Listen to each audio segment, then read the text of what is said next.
नमस्कार, मैं हूं आपके साथ अंजलि। देश के सबसे बड़े न्यूज नेटवर्क TV9 पर आप देख रहे हैं देश का सबसे बड़ा बुलेटिन न्यूज टॉप 9। इसमें हम आपको दिखाते हैं देश दुनिया की तमाम अहम खबरें। टॉप 9 में सबसे पहले बात बिहार के जनादेश की करेंगे। बिहार में फिर कैसे लौटी एनडीए सरकार, बिहार एनडीए में किसको कितनी सीट मिली, महागठबंधन कैसे बहुमत के आंकड़े से पिछड़ गया। बिहार चुनाव से जुड़ी अहम खबरें देखते हैं टॉप 9 बिहार में एनडीए सरकार। बिहार विधानसभा चुनाव में एनडीए ने चौथी बार जीत हासिल की है। एनडीए को 125 विधानसभा सीटों पर जीत हासिल हुई है। इसके बाद साफ हो गया है कि बिहार में एक बार फिर सुशासन बाबू की सरकार बनने जा रही है। जीत के बाद कार्यकर्ताओं ने जमकर खुशी मनाई। बिहार में महागठबंधन को 110 विधानसभा सीटों पर जीत हासिल हुई है। तेजस्वी की अगुवाई में महागठबंधन सरकार बनाने से रह गया। चुनाव के बाद महागठबंधन की पार्टियां अपनी हार पर चिंतन करेंगी और आगे के लिए रणनीति तैयार करेंगी। आरजेडी बिहार विधानसभा चुनाव में सिंगल लार्जेस्ट पार्टी बनकर उभरी है। आरजेडी उम्मीदवारों ने 75 सीटों पर जीत हासिल की है। महागठबंधन से सीएम पद के उम्मीदवार तेजस्वी यादव को राघोपुर सीट से जीत मिली है। उनके भाई तेज प्रताप यादव भी हसनपुर से चुनाव जीत गए हैं। इसके अलावा पार्टी के कई चर्चित चेहरे भी चुनाव जीत गए हैं। बीजेपी बिहार विधानसभा चुनाव में दूसरी सबसे बड़ी पार्टी बनी है। बीजेपी ने 110 सीटों पर चुनाव लड़ा, जिसमें उसने 74 सीट पर जीत दर्ज की है। बीजेपी ने पिछले चुनाव के मुकाबले इस बार अपनी सीटों में बढ़ोतरी दर्ज की है। जनता दल यूनाइटेड का प्रदर्शन इस विधानसभा चुनाव में कुछ खास नहीं रहा है। जेडीयू ने 43 सीटों पर जीत दर्ज की। जेडीयू ने पिछली बार से काफी कम सीटों पर जीत हासिल की है। जेडीयू नेताओं ने कहा कि पार्टी के प्रदर्शन पर बाद में मंथन किया जाएगा। कांग्रेस पार्टी का प्रदर्शन बिहार विधानसभा चुनाव में काफी निराशाजनक रहा है। कांग्रेस ने 70 विधानसभा सीटों पर अपने प्रत्याशी उतारे थे, जिसमें से सिर्फ 19 सीटों पर ही कांग्रेस प्रत्याशी जीत हासिल कर पाए। बाकी सारी सीटों पर विरोधियों ने ही कब्जा कर लिया। बिहार विधानसभा चुनाव ने वाम दलों को काफी मजबूत किया है। सीपीआई ने 2 सीटों पर प्रत्याशी उतारे थे और उन दोनों पर उन्हें जीत हासिल हुई है। सीपीआईएम ने भी 2 सीटें जीती हैं। इसके अलावा सीपीआईएमएल ने 12 सीटों पर प्रत्याशी उतारे थे, उन सभी ने 12 सीटों पर ही जीत हासिल कर ली है। बिहार विधानसभा चुनाव में चकाई सीट पर निर्दलीय प्रत्याशी सुमित कुमार सिंह ने जीत दर्ज की। उन्होंने आरजेडी की सावित्री देवी को हरा दिया। झारखंड की सीमा से सटे होने की वजह से यहां जेएमएम ने भी उम्मीदवार उतारा था, लेकिन उसे कामयाबी हासिल नहीं हुई। बिहार विधानसभा चुनाव में हिंदुस्तान आवाम मोर्चा सेक्युलर ने 7 सीटों पर चुनाव लड़ा था। उसने 4 सीटों पर जीत दर्ज की है। पार्टी अध्यक्ष और पूर्व सीएम जीतन राम मांझी ने आरजेडी के उदय नारायण चौधरी को हराकर जीत हासिल की। मोर्चा एनडीए के साथ मिलकर चुनाव लड़ा था। बिहार के लिए आज दिल्ली में कहां पर होगा जश्न? आरजेडी ने इसी से क्या शिकायत की है और बिहार में कितने लोगों ने किया नोटा का प्रयोग? देखते हैं टॉप 9 महागठबंधन की करारी हार।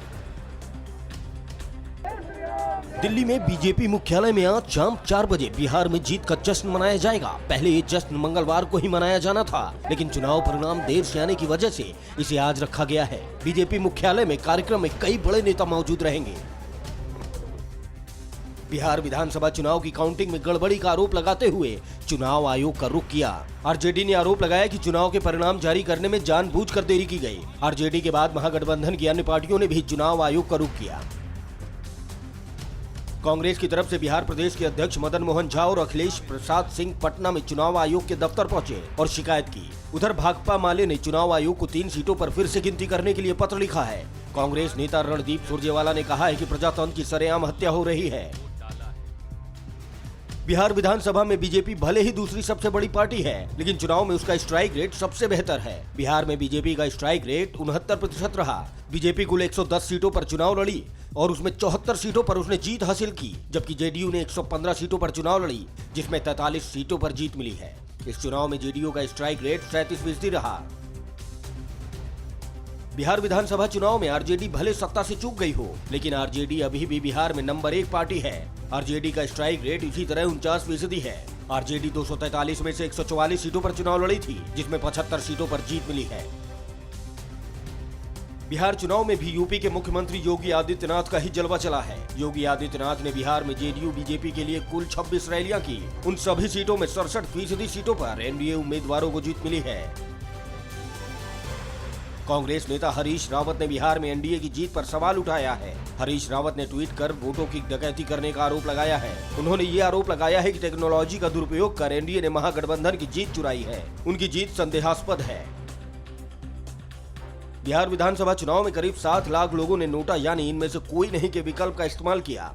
चुनाव आयोग के जारी आंकड़ों के मुताबिक बिहार में 6,79,135 लोगों ने नोटा विकल्प का इस्तेमाल किया है। ये कुल मतदाताओं के करीब 1.69% है। चुनाव आयोग के मुताबिक 4 सीटों पर जीत हार का अंतर 200 वोट है। 24 सीटों पर जीत हार का अंतर 1000 वोट का है, जबकि 32 सीटें ऐसी हैं कि जीत हार का अंतर 2000 वोटों का है। 48 सीटों पर जीत हार का फैसला 3000 वोट है। बिहार चुनाव के नतीजे आने के बाद पीएम ने क्या कहा, गिरिराज सिंह ने फोटो ट्वीट कर किस पर कसा तंज और नतीजों पर क्या बोले चिराग पासवान। देखते हैं टॉप 9 रिजल्ट पर बयानबाजी में। पीएम मोदी ने बिहार विधानसभा चुनाव में एनडीए की जीत पर ट्वीट किया है। पीएम ने कहा कि बिहार के युवा साथियों ने स्पष्ट कर दिया है कि ये नया दशक बिहार का होगा और आत्मनिर्भर बिहार उसका रोड मैप है। पीएम ने ट्वीट कर कहा है कि बिहार के प्रत्येक वोटर ने साफ साफ बता दिया है कि वो आकांक्षी है और उसकी प्राथमिकता सिर्फ और सिर्फ विकास है। बिहार में 15 साल बाद भी एनडीए के सुशासन को फिर आशीर्वाद मिलना ये दिखाता है कि बिहार के सपने क्या हैं, बिहार की अपेक्षाएं क्या हैं। केंद्रीय गृह मंत्री अमित शाह ने बिहार में एनडीए की जीत पर ट्वीट कर कहा कि विकास, प्रगति और सुशासन को पुनः चुनने के लिए प्रदेश के सभी भाइयों बहनों का हृदय की गहराइयों से आभार। अमित शाह ने कहा कि ये हर बिहारवासी की आशाओं और आकांक्षाओं की जीत है।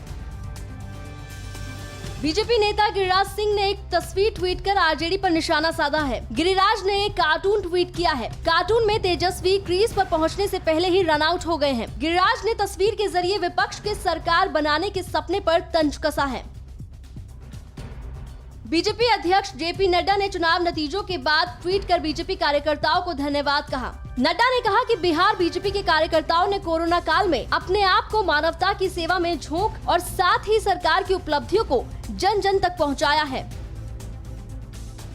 बिहार के उप मुख्यमंत्री सुशील मोदी ने चुनाव नतीजों के बाद कहा कि विरोधियों को पहले ही पता था कि वो चुनाव हारने वाले थे, इसलिए वो चुनाव का विरोध कर रहे थे। सुशील मोदी ने कहा कि हम पीएम मोदी के नेतृत्व में बिहार को आगे लेकर जाएंगे। चुनाव परिणाम आने के बाद एलजेपी के मुखिया चिराग पासवान ने ट्वीट कर पार्टी कार्यकर्ताओं का हौसला बढ़ाया है। चिराग ने कहा कि पार्टी का वोट शेयर बढ़ा है, पार्टी हर जिले में मजबूत हुई है, इसका लाभ पार्टी को भविष्य में मिलना तय है। बिहार में एनडीए को बहुमत मिलने के बाद जेडीयू ने कहा कि सूबे में जल्द ही एनडीए नई सरकार बनाने का दावा पेश करेगी। जेडीयू ने कहा कि नीतीश कुमार फिर से बिहार के सीएम बनेंगे।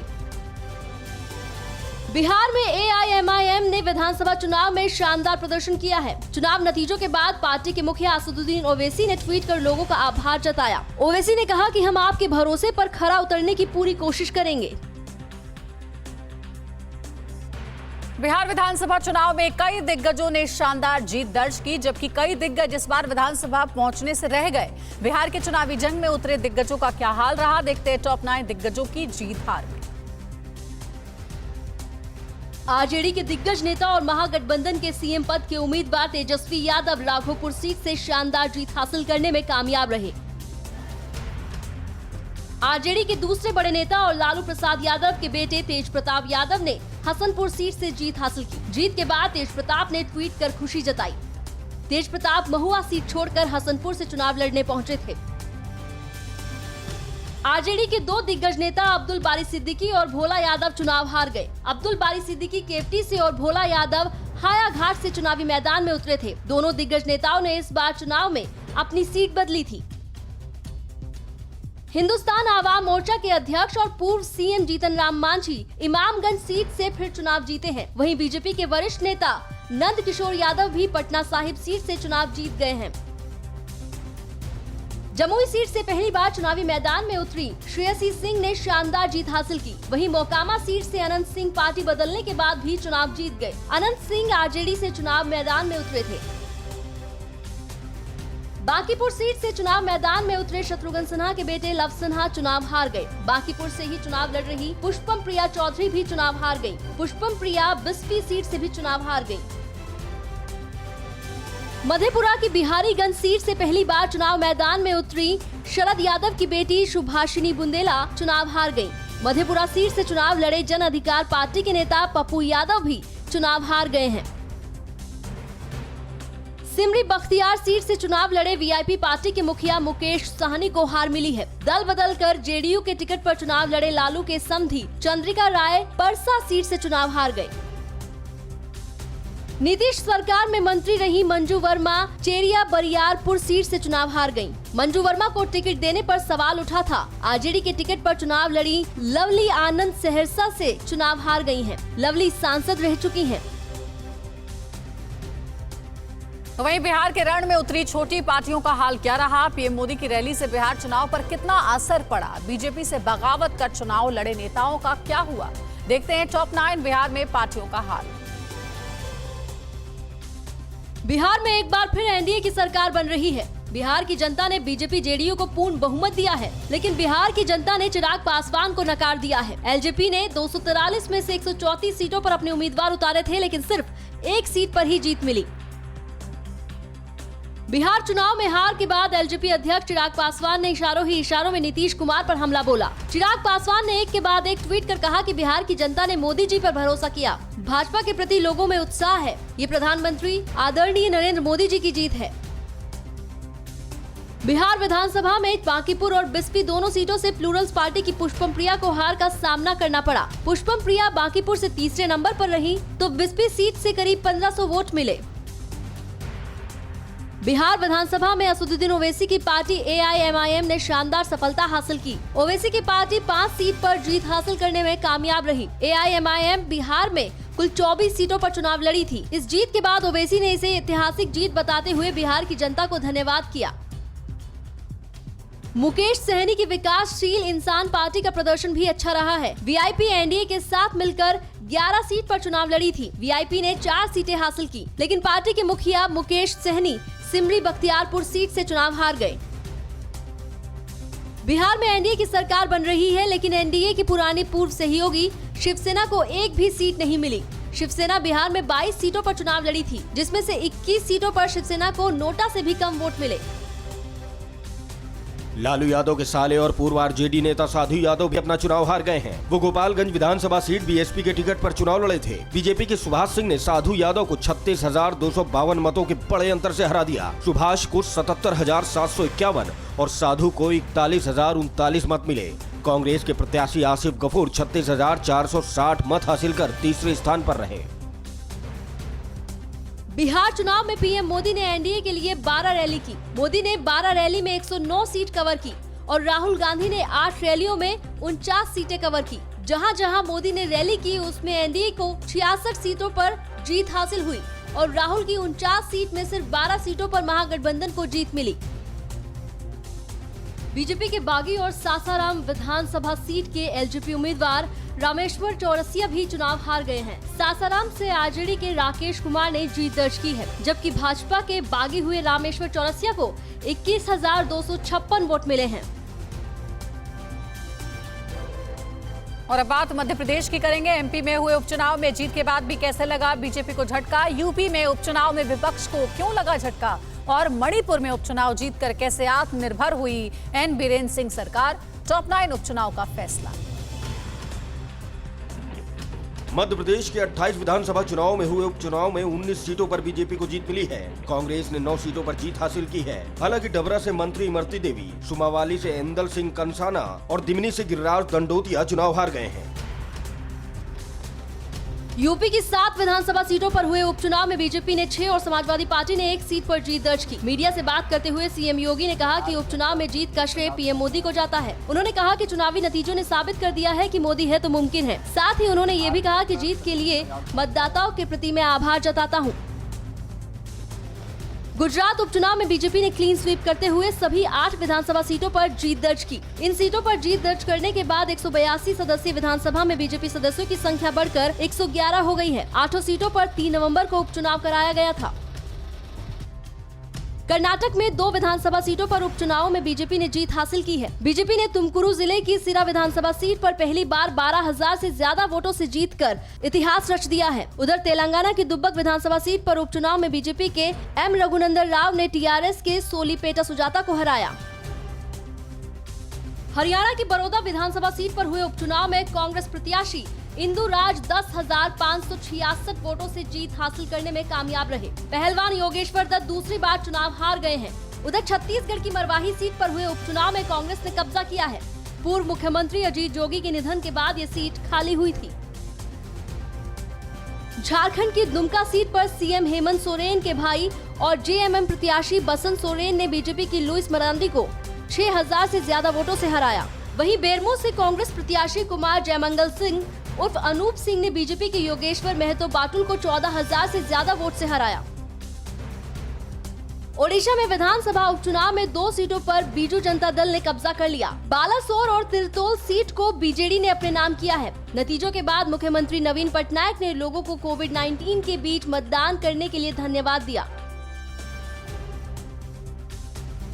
मणिपुर में 5 विधानसभा सीटों पर हुए उपचुनाव में 4 सीटों पर बीजेपी ने और 1 सीट पर निर्दलीय प्रत्याशी ने जीत दर्ज की है। मणिपुर में बीजेपी के ओ लुखोई सिंह ने बांगोई सीट और बीजेपी समर्थित निर्दलीय उम्मीदवार वाई असंत खान ने लिलोंग सीट पर उपचुनाव जीता है। नागालैंड में 2 सीटों पर हुए उपचुनाव में 1 सीट पर नेशनलिस्ट डेमोक्रेटिक प्रोग्रेसिव पार्टी के उम्मीदवार और 1 पर निर्दलीय प्रत्याशी ने जीत दर्ज की है। कोहिमा जिले की सदर्न अंगामी 1 सीट पर एनडीपीपी के उम्मीदवार मेदो योखा और पुंगरू की फेरे सीट पर निर्दलीय उम्मीदवार टी यांगसियो संगताम ने जीत दर्ज की। और अब आपको दुनिया की बड़ी खबरें दिखाएंगे। अमेरिका में ट्रंप क्यों नहीं मान रहे हैं अपनी हार? ट्रंप की लीगल टीम का नया प्लान क्या है? काराबाग की जंग थमने का सबसे ज्यादा किसे फायदा हुआ? देखिए दुनिया भर की खबरें टॉप 9 दुनिया में। अमेरिका में राष्ट्रपति चुनाव को लेकर डोनाल्ड ट्रंप अब भी सवाल उठा रहे हैं। ट्रंप ने ट्वीट कर फिर कहा कि हम जीतेंगे। ट्रंप ने एक के बाद एक ट्वीट कर फिर मतगणना में धांधली का आरोप लगाया। अमेरिका के विदेश मंत्री माइक पॉम्पियो ने कहा कि अमेरिका में सत्ता का हस्तांतरण राष्ट्रपति ट्रंप के दूसरे कार्यकाल के लिए होगा। पॉम्पियो ने उम्मीद जताई है कि ट्रंप फिर से दोबारा राष्ट्रपति पद की शपथ लेंगे। राष्ट्रपति चुनाव में पिछड़ने के बाद भी ट्रंप की चुनावी टीम लगातार दांवपेच का सहारा ले रही है। ट्रंप की चुनाव प्रबंधन टीम ने कहा है कि वो जल्द ही एरिजोना में मतगणना को लेकर कोर्ट जाएंगे। ट्रंप की चुनावी टीम का कहना है कि एरिजोना में मतगणना में धांधली हो रही है।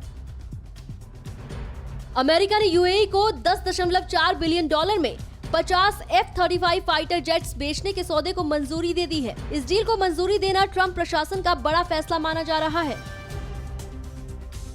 तुर्की के राष्ट्रपति एर्दोगान ने जो बाइडेन को अमेरिकी राष्ट्रपति चुनाव में जीत के लिए बधाई दी है। अपने शुभकामना संदेश में एर्दोगान ने अमेरिका और तुर्की के बीच मजबूत रिश्तों की उम्मीद जताई है।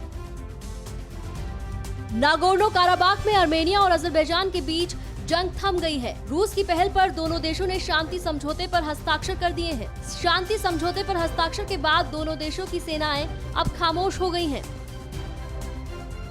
नागोर्नो काराबाग को लेकर हुए समझौते में अजरबैजान को बड़ी कामयाबी मिली है। समझौते के मुताबिक काराबाग के उत्तरी इलाके को छोड़कर दूसरे सभी इलाकों पर अजरबैजान का कब्जा होगा। रूस, अजरबैजान और आर्मेनिया के समझौते में काराबाग के उत्तरी इलाके को लेकर अभी कुछ साफ नहीं है। काराबाग के उत्तरी इलाके पर आर्मेनिया मूला के लोगों का कब्जा है। ये लोग अपने इलाके के लिए स्वतंत्र राष्ट्र का दर्जा चाहते हैं। कराची में नवाज शरीफ के दामाद मोहम्मद सफदर को होटल से गिरफ्तार करने वाले सुरक्षा अधिकारियों को पाकिस्तान सेना ने सस्पेंड कर दिया है। इन अधिकारियों पर मोहम्मद सफदर की गिरफ्तारी के दौरान उनसे बदसलूकी का आरोप है। धुआं धुआं सा ये शहर क्यों दिखता है, सुना है बाजार में धुएं का सामान बिकता है। ये दिवाली सिर्फ दिए वाली।